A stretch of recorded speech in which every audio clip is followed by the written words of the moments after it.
Hello friends, my name is Emma. If you are searching how to reset PS4 controller, so your search ends here. After watching this video, you can easily reset your PS4 controller, only in some easy steps. All steps you can see on your screen. Let's get started.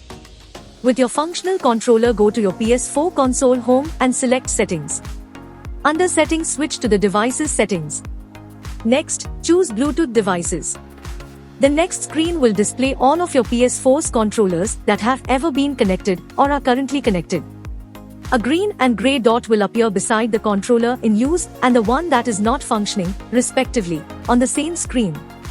Using your current controller, select the inactive controller.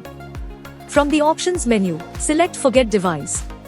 On the next screen, choose OK to confirm removing the device from the console. That's it, the device will be removed and only your current PS4 controller will remain active. Now turn off your PlayStation 4 completely and connect the controller to PS4 using a USB cable. Switch on the PS4 console and check if the controller is working.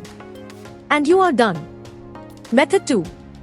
PS4 controller hard reset. Check the back of your PS4 controller. On the left side, there is a small hole that has a reset button. Using a sharp object like a pin, press and hold the reset button for 3 seconds to reset the controller. After resetting it, reconnect your controller with the PS4 console. Press the PS button and share button together on the controller to turn it on and pair it to the console. And you are done.